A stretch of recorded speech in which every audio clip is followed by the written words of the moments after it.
Konstitutsiялык мыйзам 14 жылда 16 жолу өзгөрүптүр. Номер 221 менен 25 ноябрь 2011 жылы кабыл алынып, өзгөртүү 88 номер менен 23 апрель 15 жылдан баштап тынымсыз өзгөртүлүп келген. Бул эмнеден кабар берет? Бул деген ар бир, мисалы 2011 жылы ким эле отурумдукчулар эле. Отурумдукчулар өзүнө жараша өзгөртүшкөн. Андан кийин 2015 жылы эмне болду? Бул президенттик шайлоо өтүп, президент күчүнө кирди дагы 15 жылы шайлоо өтүш керек болду. Ошондо шашылыш түрдө 23 апрелде өзгөртүү түзөтүүлөрдү киргизди. 88 номер менен. Андан кийинкиси 2017 жылы кирди.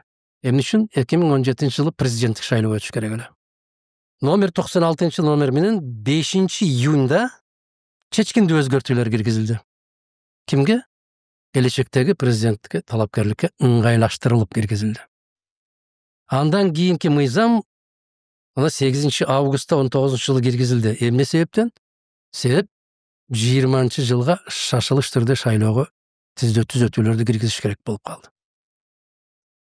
Андан кийинкиси 20 жылы караңыз, шайлоого саналуу айлар калганда номер 68 номер менен 30 июнда эртең жогорку кеңеш эс алууга кетет деген күнү өзгөртүү киргизип атат.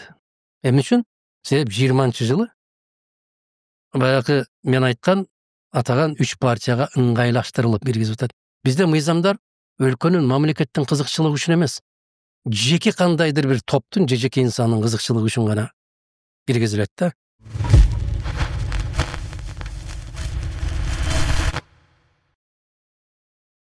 Конституциялык мыйзам 14 жылда 16 жолу өзгөрүптүр. Номер 221 менен 25 ноябрь 2011 жылы кабыл алынып, өзгөртүү 88 номер менен 23 апрель 15 жылдан баштап тынымсыз өзгөртүлүп келген. Бул эмнеден кабар берет?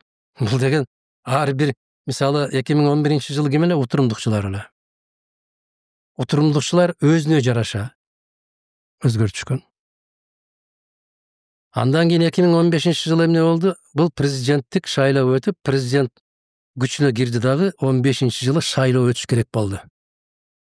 Ошондо шашылыш түрдө 23 апрелде өзгөртүү түзөтүүлөрдү киргизди. 88 номер менен. Андан кийинкиси 2017 жылы кирди.